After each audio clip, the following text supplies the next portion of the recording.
I always, when people say, why you work in hospitality, is because when you look after people, the smile, the memories that you create for them is giving you so much back. And I think that's what people enjoy. We know that the salaries are not always the best one in hospitality, but there's someone giving you a smile and shake your hands and say, thank you so much, we had such a great time. It fills you up.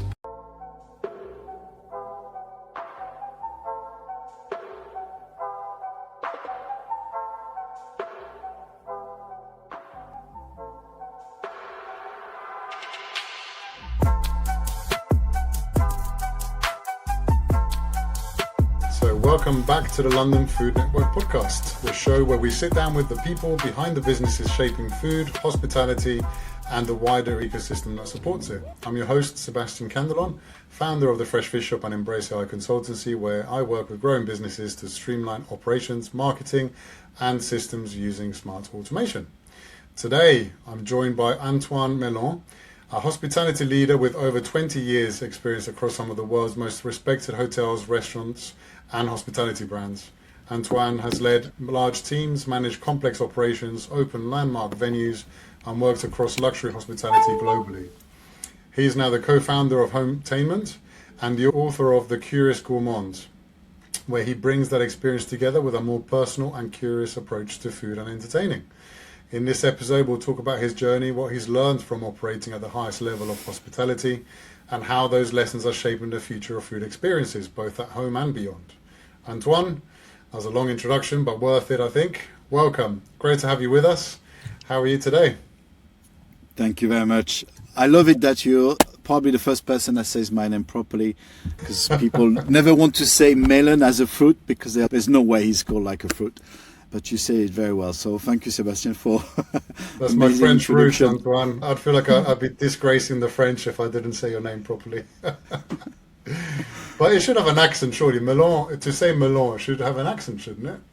Yeah, we think it comes from Italy, Meloni, when the Italian came in the Middle Age in Lyon to build the old town. Interesting. I always love to understand more about my heritage as well and my name. My name is Sebastian Candelon. There's not many Sebastians you meet, but even though everybody knows the name, but there's not many people actually called Sebastian. And then my surname Candelon, again, there's not many people at all with this surname. And I still can't really trace it back to anything in particular, but I'm still trying. My father loves that, and I come from a heritage of a jewelry maker. Lyon, where I'm from originally, is famous for, or was famous really for three things. Food, definitely, and it was Kunonsky, which was a very famous food critic, I think in the early 20th century, said that Lyon was the capital of the world of food, and we have a lot of great chefs that came out from Lyon. Then it was silk, where les soyeux, we say in French, and Lyon was extremely famous for silk, and Hermès scarf were made in Lyon, or still made, some of them.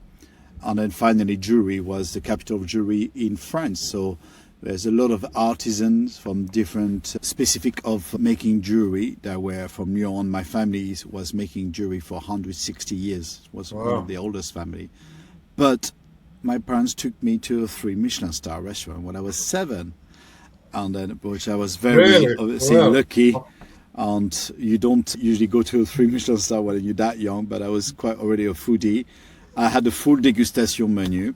It was Paul Bocuse, which was the longest 3 Michelin star chef in the world. He had 3 stars for 50 years. Unfortunately, passed away a few years ago. And since that, the restaurant still exists, but has lost his 3rd star. And I loved it. I had everything. The chef, Monsieur Paul, as we called him in Lyon, was the tallest man I ever seen in my life, because he came with his old school white hat, la toque, as we call it. And I was like, wow. And he says, come with me. He took me to the kitchen, and obviously everyone was, yes, chef. And it was so clean, professional, pristine, amazing, that when he took me back to my parents, I said, that's what I want to do. I want to be in this business. Oh, wow. I thought you were going to criticize your parents' kitchen because it's such a nice, clean one. Wow. So here we go. That's all. So Gosh. at 7, I knew what I wanted to do. 7. That's the age of my youngest child. There we go. And It's time you take him to 3-star.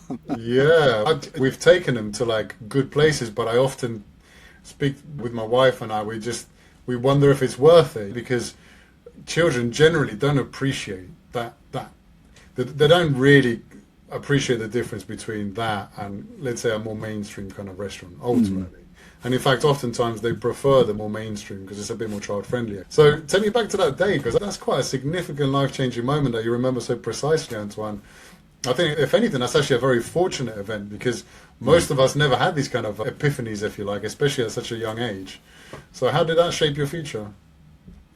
As we see, I'm still, how many years ago was that? 46 years ago. So that definitely shaped my future for good.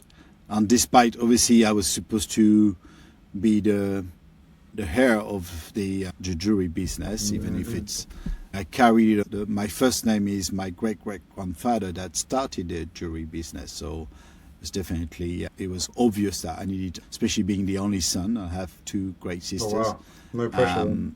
It was like, we didn't even talk about it, but it was natural that I would probably take over or work with my father as he did with his father, and vice versa, and so on. But no, I was actually surprised that my parents didn't force me to be, you need to take over the business, or you need to follow the tradition and the heritage. And they really enjoy food and still do. And I think going out to a restaurant is their hobbies. And so, yeah, since that, I didn't really want it to become automatically a chef. I wanted to be involved in hospitality. I love all the aspect about it, the food, the service, the taking care of people. I think when people say, why you work in hospitality, is because when you look after people, the smile, the memories that you create for them is giving you so much back. And I think that's what people enjoy. We know that the salaries are not always the best one in hospitality, but someone giving you a smile and shake your hands and say thank you so much, we had such a great time, it fills you up. And that's why I think a lot of people work in the industry and continue to be passionate about it. It's giving those memories to people that will remember that meal, that experience for such a long time. Well, look at you, 46 years ago, Antoine, and that's the impact that experience had for you, right? At 7 years old. I can remember every single dish. I can remember Wow. the whole aspect when they had this old music tool that you turn with a wheel and that plays the music that they come to the table with for the birthday. And yeah, it's probably my oldest memory as a child. Incredible, isn't it? It's often what subject comes up in this, and part of my fascination with this podcast is exactly this, is trying to find what is it that brings people into this industry, food, hospitality, drink. There's something about it, right? And like you say, it's definitely not the money, because if you wanted to earn money, you would do the complete opposite of running anything to do with food, right? Because it's a very difficult industry at any level to make money from it. But there is something about it that offers a reward that money can't, and I think it's like validation, satisfaction. It's just having a positive impact on someone's experience. And I guess hospitality is one of the few industries where you directly you have direct synergy with the people you're working with, or customers or clients. There's a lot of other jobs, the work you do is often through a phone call, through an email, and you're very detached from the whole experience, whereas in hospitality you see the whole process from start to finish. And to get that compliment or review or that email that comes next week about something that you didn't even realize was anything particularly amazing, but they recognize it, they remember it, that kind of gives you an enormous amount of satisfaction that I don't think you get in many other industries. And often people come to see me, young people says, I'm thinking to work in hospitality, and I always try to gauge their interests. And if they don't feel that there's passion, I'm like, this is not for you, because if people are doing it I like the look of it, because of course working in a 5-star hotel or working in a cool restaurant that's trendy and buzzy, people love that, but they only see the front of us, Yeah, of course. The glory customer. but there's a lot in the background that's not as glamour as you see it from a customer point of view. So I always say, why don't you go to work a few weeks, couple of months in a restaurant or in a hotel and see what it is really, and then you can tell me, yes, I want to do my life, my career into it. Then I can recommend where to start and maybe where to go to study and so on. No, absolutely. And the other thing that the industry, I think, is incredible for is that, I know that for you, we'll get into that in a second, you actually studied it and you've worked your way up from more of a kind of academic background. But for a lot of people that come into the industry, they oftentimes, from a different country, they might not speak the language of that country. Any color, race, age group, education level, you can come into hospitality with pretty much zero knowledge or experience. And if you're dedicated and you do develop a passion or have a passion for it and pursue that, very quickly you can do anything. The experience you get exposed to in pretty much anything to do with food or hospitality is enormous, whether it's sales, finance, food, cooking, food safety, consulting, recruitment, HR, even legal, property law, contracts. It's unlimited where you can actually end up. So having a bit of a passion and being good at what you do means that actually you can progress pretty quickly in hospitality and carve yourself into a pretty good, rewarding and fulfilling role, which I guess is, yeah. And I was lucky to be able to study in the oldest hotel school in the world, and that's still ranked number 1 in the world, Lausanne Hotel School in Switzerland. And there's a lot of luxury companies recruiting the students there, because what they realize is when you study hospitality, yes, you have to be great in a lot of areas, obviously marketing, finance. You need to be a people person. You need to understand etiquette, education, how to deal with different type of nationalities. So I know that at one point, Louis Vuitton, for example, on other luxury brands, for their boutique manager, we're looking for people with a hospitality background, not automatically related with the brand or the product, but because in hospitality you know how to deal with customers, with employees, you understand luxury, you understand etiquette, education, and that's why they were going towards hospitality people for those jobs. So yes, and we see that there's a lot of people actually don't continue in hospitality after Lausanne Hotel School, because it shows that you actually can go to many over industry on using your skills in other areas. Yeah, even like problem solving, for example, because of course hospitality, I don't think anyone ever has had a day without several problems to resolve in whatever position you're in, because it's a very dynamic industry. You're dealing with food, people, complaints, all kinds of backgrounds, all kinds of expectations as well, people coming in. You've got all kinds of different management structures, styles. It's unlimited, isn't it? You're faced every single day with a barrage of different problems and pressure. And I think it carves a very patient person for sure, and somebody that can very quickly resolve a broad range of problems whilst maintaining a good level of service to the people coming in. And it's quite a good skill, I think, to have learned, at least for me, and I'm sure for you as well, to have a ton of things going on in the background and still smiling and still being able to present whatever it is you're presenting to the level it requires. Oh yeah, when you enter a restaurant as a staff member, you need to leave your issues, your problems at the door, and sure, you're on stage. Yeah. It's smiles and let's do it, let's smash it.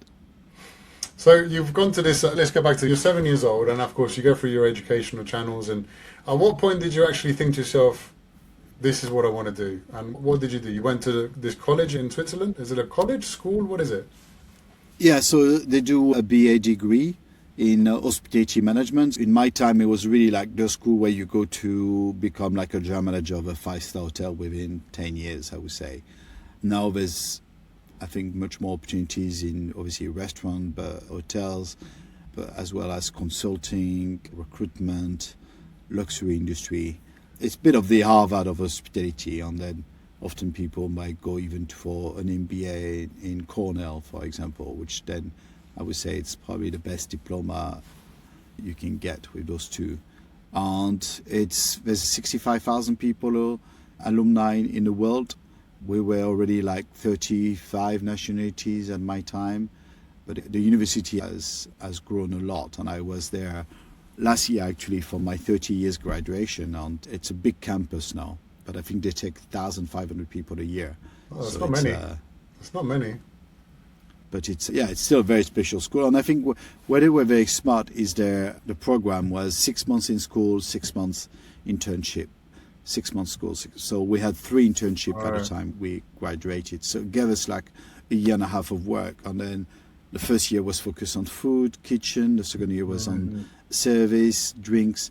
Third year was more in middle management, marketing, psychology, all aspects of a hotel. And then the last year was more strategy, development.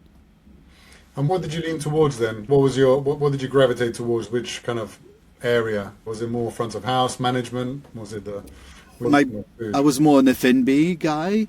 So I did 3 internships. Was a chef in Hotel du Rhône in Geneva, one as a waiter in Villa Castagnola, 5-star palace in Lugano in Switzerland, and then my third internship was in Bangkok in Thailand for Meridian.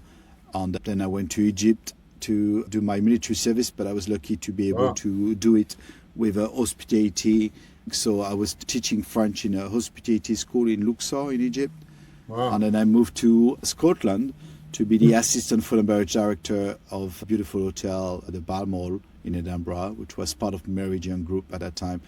And that was my first really full-time job post-graduation, looking after 2 restaurants, 1 Michelin star, 1 brasserie, whiskey bar, a palm court with the best afternoon tea in Scotland, and banqueting. So it was quite a big operation already, and I was 22, 23 years old. Wow.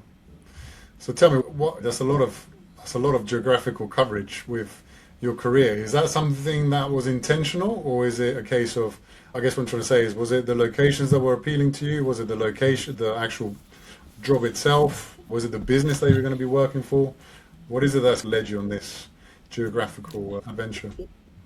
I think when I was studying in Lausanne Hotel School and seeing all the different nationalities, I realized that the world was my oyster, and in hospitality, the great thing, you could work anywhere because hospitality is represented in every single country, and I realized, oh my God, I can go and work anywhere, and there's a demand for people like us to run those hotels. Especially in my time, they may be taking a lot of European people to work in Asia to run hotels because maybe there was no hotel school in those countries. Therefore, they were taking expat, which doesn't exist anymore so much, I think, in the industry. And then, when you work in hotels, usually you do 2 to 3 years in a hotel, and then you get whether promoted, transfer, or you go maybe to try another company to develop your expertise, your knowledge of the industry. So it's been a mix of opportunities or transfer that led me to work in very quickly. Actually, I've done 11 countries in my first 20 years of experience. Wow. And what's been your biggest highlights in all this time? Understand the country, the culture. Every time you work in a country with running really restaurant or hotels, is realize that the hospitality is slightly different in each country, and you have to be humble and understand the local culture, whether it's the language, the religion, their habits, and adapt yourself. People shouldn't adapt to you. It's not because, you got a nice pedigree and a diploma that, this is the way I do it and you follow me. No, you have to adapt yourself to the different culture you're in and be respectful of those people and their culture. So, whether I work in Egypt, in Thailand, in Maldives, it's a very different style of culture. So I had to really adjust my management style and learn from it. And which was your most enjoyable position? What was your most memorable role? I often get that question, and I say all of them, because I think everyone has been an experience that made me a better person and who I am maybe today. So without it, I wouldn't have been fulfilled. Yes, I took the best of each. Some of them were harder than others, like the Maldives, of course. On the paper, it sounds amazing, but it's you live in a paradise place, but it's quite a bit of a very small island that you live on. So social life is limited, culture is limited. So you have to adjust and adapt. I love Thailand because of the culture, the food is amazing. The people are really so, it's hospitality in their heart. They do everything for you to have a great time, and it's really where they blossom for them. I learned a lot from there. And then of course you got Hong Kong, which is about efficiency, business. And so each of them I took the best I could. So I've got great memories in all those destinations. And what's been your biggest or longest stint for a particular business in the past? Have you moved around within the same company, or have you tried different companies as well? A little bit of both. Terence Conran restaurants, I was there for 6 years, but they moved me around to do a lot of openings. I was part of the opening team from Bluebird on King's Road.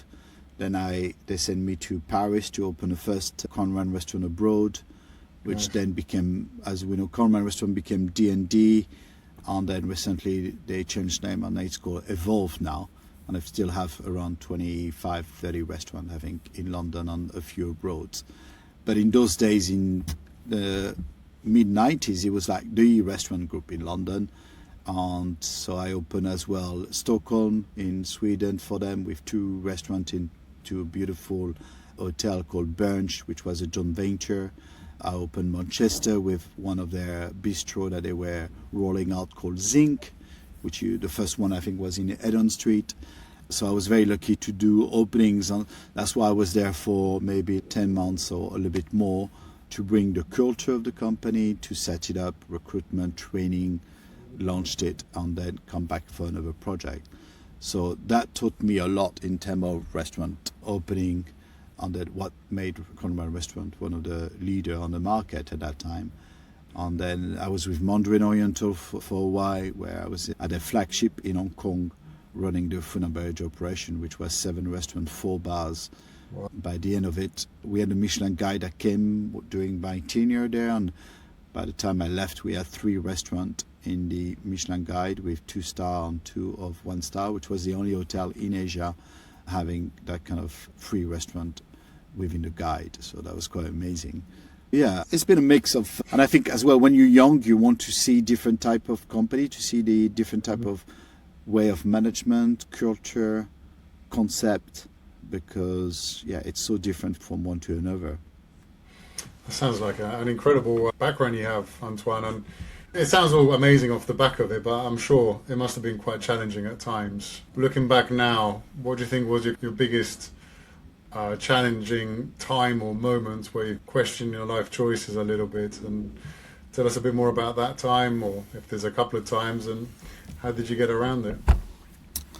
In the Maldives, for example, when I left Mandarin Oriental, they wanted to transfer me to do the opening of a new hotel in Marrakesh or Barcelona, and I said no, and I joined Six Senses because I really love their concept of sustainability.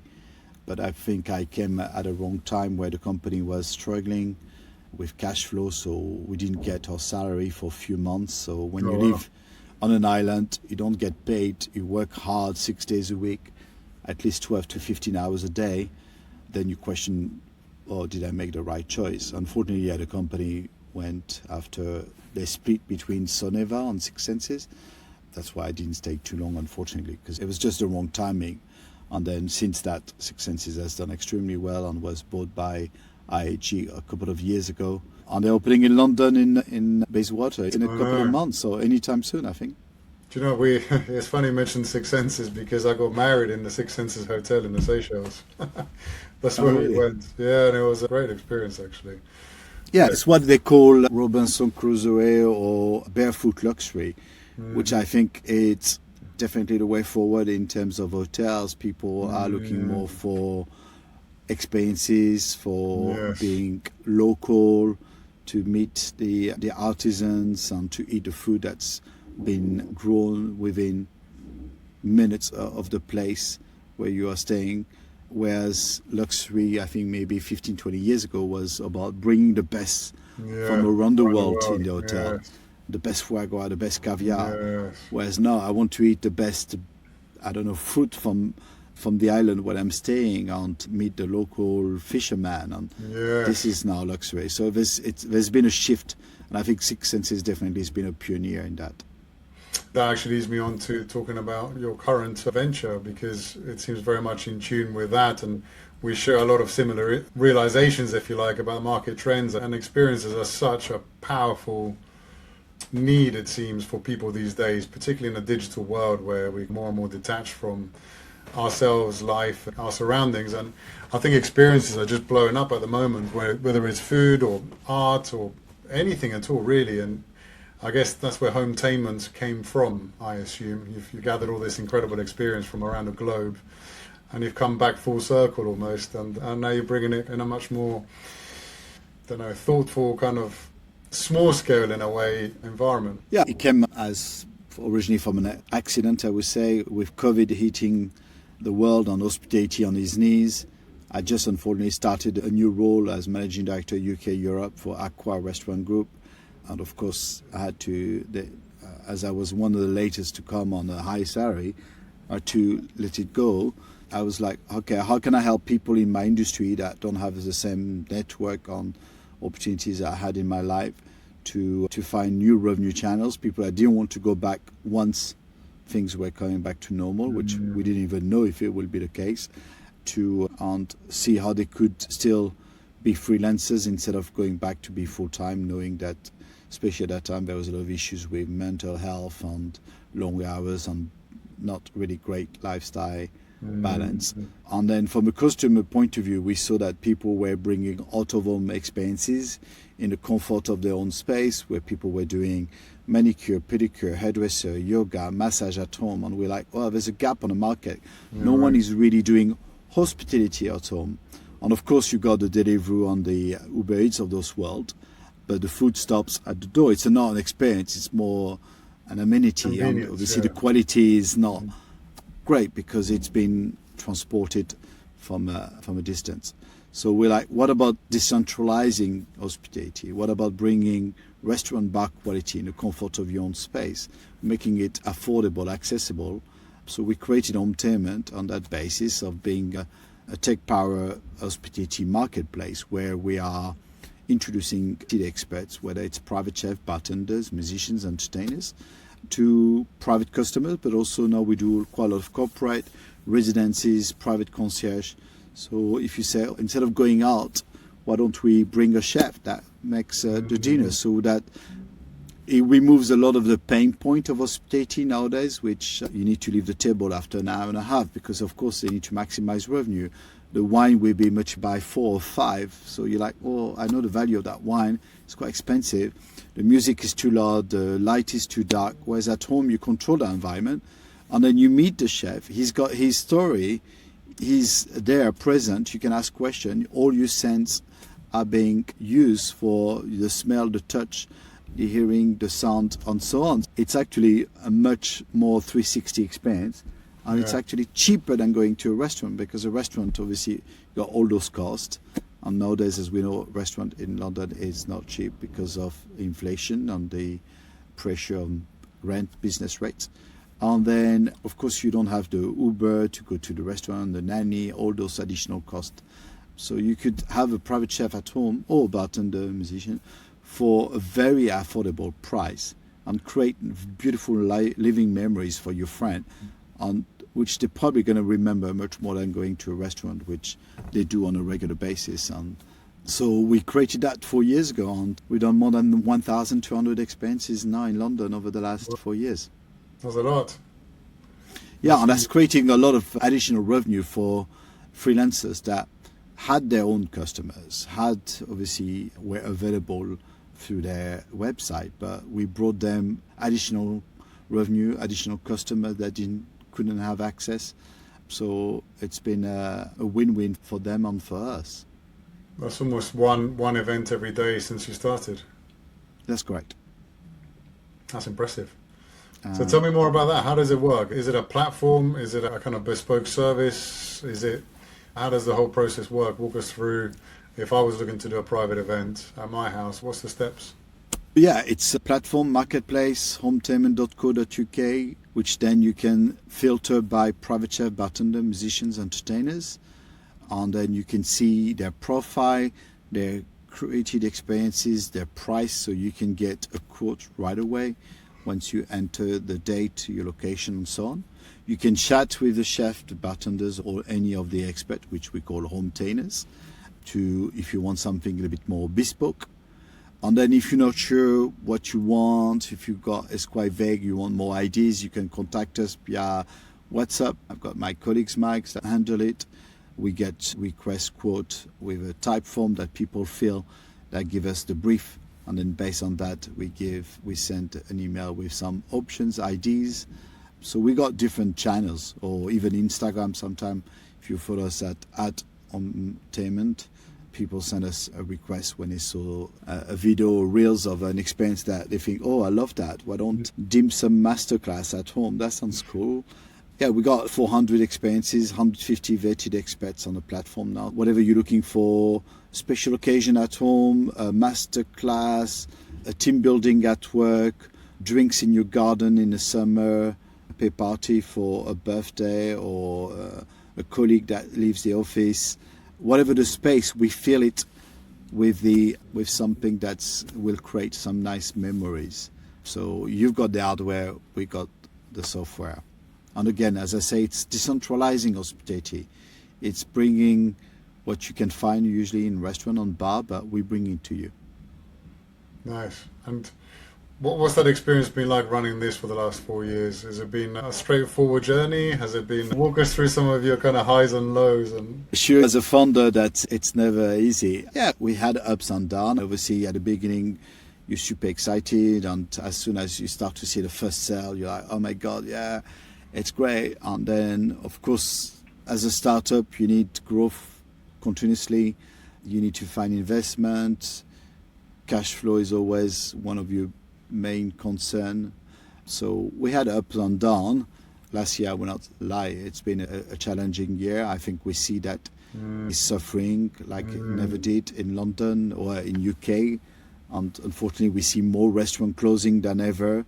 We see a lot of wealth that left UK, and we can see people under pressure. We get a lot of requests, but sometimes people say, oh, my budget is £15 per person. What can you offer as a private chef? Now, you don't get a pizza on delivery for 15 quid. I know, you don't even these days go to cheap restaurants and pay that, do you? So I think people have to be realistic. But yeah, I mean, we still done a good year last year, and we hope to grow further this year thanks to, we work a lot with partners such as residences, which are always trying to find experiences to build a community of residents to get to know each other, following the cultural events of the year, whether it's Burns Night happening at the end of this month, Chinese New Year next month, Valentine's, where you want a chef or bartender, musicians, entertainer to entertain the guest and create a nice moment.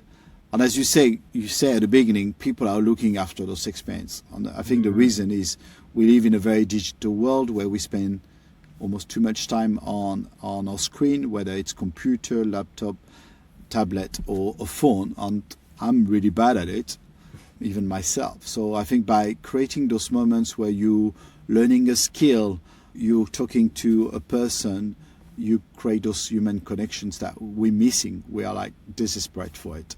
So to be able to talk to a chef, a bartender, and say, oh, can you show me how you do that? And what's your story? And why did you create that dish? And what did you learn about it? People love those moments, absolutely, which are becoming more rare and rare, unfortunately. So that's why I think we are on the right track. There's definitely growth for it. There's definitely a future for it.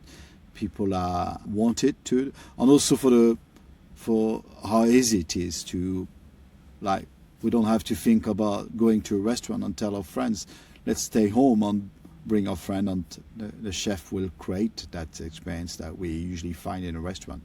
So I don't think it's competition to going to a restaurant. I think it's another way to consume hospitality. Yeah, no, absolutely. I think the experience part is the kind of pivotal part in that. And like you say, to be able to have something at your home where you get immersed in the whole experience. It's like going to the cinema as a normal two-dimensional, or you've got this kind of four-dimensional thing where you've got the smells, the tastes, you see it all happening right in front of you. You can ask, and it's the connection thing. People really respect, and they take so much out of having the connection with the person producing, so i.e. the chef. If you're there to actually even talk to the chef whilst he's making something, to understand better how he's making it, and you see all the detail that goes into it. Because oftentimes people don't realize as well, I don't think, in hospitality, just how much goes on behind the scenes, particularly in high-end hospitality. The amount, it's like the tip of the iceberg is what you're seeing, but actually what's required to make the whole thing work is quite extraordinary. So I think for someone to actually witness the whole process, if anything as well, adds value to hospitality in general, because I think people will appreciate a bit more maybe what actually has to happen to produce this kind of end product, which is this beautiful dish crafted from all of this stuff going on in the background. Yeah, and the same way Netflix brought cinema into your home, we bring restaurant bar quality into your home. And Nice. doesn't mean that cinema died. It still exists, and it's Of still course. enjoyable to go to cinema. But sometimes it's a bad day. You Yeah. want to stay at home. And it's more expensive, like you say, more expensive. Or you got the kids. I've got 3 kids. So when I go out for dinner and I've got my kids, then that's a big consideration to have, because that does significantly add to the cost, the logistics, everything around it, you know what I mean, to find the right babysitter, pay them the money, organize this, organize that, have the dinner ready for the kids, make sure everything's okay, deal with any potential phone calls whilst you're having dinner because, I don't know, one of your children decided to be a fool and do something silly. So, voilà, Sebastian, your next dinner at home will be, I've got a Venezuelan chef, actually, Have which you? is your roots and heritage. Is your wife also from, where's she from originally? She's from Estonia, actually. Oh, okay. I don't have an Estonian chef, but you can tell her, darling, I know I'm not very good at cooking Venezuelan Yeah. food, but I want you to learn so our kids can understand what tapas is. Let's bring a Venezuelan chef to do a feast Absolutely. for our family and friends. Quite No, it fortunate. creates nice conversation. We all know our best memories are around the table, around food and drinks, with family, with friends. It's the time we like, it's the time we have connections. You share your week, your problems, your jokes, and to be able to also create that spirit at home, knowing that people unfortunately don't cook as much as they used to as well, so they don't have the skills. And you've got great services to deliver at home, but it's not, as we know, it's not the same thing. It's not a 360 experience. So we made it available to a wide public. Of course, it's not for everyone, but it's decent price. You can have a private chef at home, 3-course dinner from £65 per person, which is not, it's still a lot of money, of course, but it's cheaper than a lot of restaurants in London, as we know. And what's the plans for HOMETAINMENT moving forward? Is there a kind of strategy? Is it a slow and steady kind of growth? Do you have any big kind of ambitions? Are there any changes around the corner people can expect? Well, yeah, the dream is to be the Airbnb of hospitality at home. We opened Hong Kong last year, slowly and very, not discreetly, but just to try another city. But the idea will be this year probably to raise more money in order to give us investment into technology and marketing, integrate AI, for example, as part of it, which I think could help us to deal with the leads and the conversion. And continue growth to bring the best of restaurant and bar at home in every large cities in the world will be a dream, of course. We want to be ambitious, but we also realize that it's not something that existed before. So you've got a lot of people that are skeptic about it. They're like, oh, really? I understand, but is there a market for it? I think it's still very new so we're a little bit ahead of our time. But I think we see with the number of events we've done and the returning guests, there's definitely a demand for it. And I think everything we hear, we see, shows us that we're in the right direction. Yeah, no, absolutely. I think, like you say, you're a little bit ahead of the kind of curve, if you like, but that's a good and a bad place to be because, of course, it's great to be carving this new market, but you've got the task of having to bring it to market in the first place, which is obviously quite costly. But Antoine, you seem like a very resourceful kind of man. I think the kind of experience you bring to the table to any investor is going to be a significant advantage to certainly any competition coming onto the marketplace. So I look forward to taking this conversation further. I know you're coming to visit me on Thursday, so we can have a look at that, because we've started doing events. But my issue is, so events is huge value, but it's time to put into doing the events themselves. But the value in it is clear. I've been doing events for about 10 or 12 years now in my seafood business, and every time it's successful. We convert people all the time from non-fish eaters to fish lovers, from just that connection to the products. So many people are so detached from food these days, and that's sad, because I see it all the time. Even my own kids, they go to school and they feel like they'll get bullied by taking something delicious in, because it doesn't look like the generic crap everybody else brings in. Because the relationship with food, particularly in the UK, has never been great, really, but it's fallen off even more now, just from the convenience side, isn't it? Especially when you live in London. Within 15 minutes, I can get pretty much anything delivered to my door without having to do anything. So never has there been a time where the connection to food and the process of it been so low. And it's sad, because like you, I grew up with a French kind of upbringing, or Latin upbringing as well, and it's such a complete opposite. Like, I remember going to France every summer for 3 months, and every lunch would be this kind of 3 to 4 hour process. From the morning time you're thinking about it, to going to the market to get the specific ingredients from the specific person, of course, as well, in a specific way, to bring it back and prepare it in a very specific way. And then you sit down for an hour or two. The whole process is something that's so missing and lacking. And don't get me wrong, we don't always have the time, of course, to have these big long meals. But at the same time, it's sad, because like you said earlier, and it's such an important thing, that so much communication happens at the dinner table, and I think we're missing out on a lot of that, because we don't have that whole experience to have anymore, and our phones and technology just take us away so much more. So yeah, I see that this concept of yours has got it's got legs, and I'm sure it's going to be a huge success, Antoine, and hopefully this podcast and it reaching a wider audience is going to help contribute towards it. And I wish you all the best in this venture of yours. Is there anything else that you want to share? Is there anything else you want to tell any listeners about it? Obviously, you've mentioned the website, the social media channels. Is there anything else that you want to inform us about? No, and if you're passionate, if you're foodie, if you like stories about food, there's also my book, The Curious Gourmand, which is available in Amazon in 12 countries, which it's an A to Z about 140 stories about the origin of the most famous dishes around the world, beverage, drinks, cocktails, and habits around the table, like why the Bloody Mary is called after the Queen of England, why the steak tartare comes from a tribe in Russia, the croissant is not French but comes from Austria, or the French fries is not French either, it's from Belgium. So If you're interested in those kind of stories, check out The Curious Gourmand on Amazon. And as I say to you, best place to leave it is in a toilet, because every time you go there, you read a couple of stories, you feel lighter and smarter, and you bring back a few stories at the dinner table. Nice, I like that. Very good, Antoine. You sent me the digital copy of the book, which I look forward to. But actually, I'm going to go ahead and buy the paper copy, because I think that's such a great idea to have it somewhere accessible that I'll be visiting every single day, that's for sure. And get some good stories out of it. Antoine, thank you so much. I really love this conversation. And what stands out is how your perspective is shaped by real experience. From running really large hospitality operations and leading teams to now rethinking how people experience food and hospitality in more personal settings. I think HOMETAINMENT and of course The Curious Gourmand feel like natural extensions of that journey, and taking everything you've learned at the highest level and making it more accessible, more human and more intentional. For anyone listening, we'll include the Curious Gourmand and HOMETAINMENT links so you can explore Antoine's work in more detail. Antoine, thank you so much for sharing your insights and your journey. It's been a real pleasure to have you on the podcast. Thank you so much for the invite. Look forward to meeting you in person. Absolutely.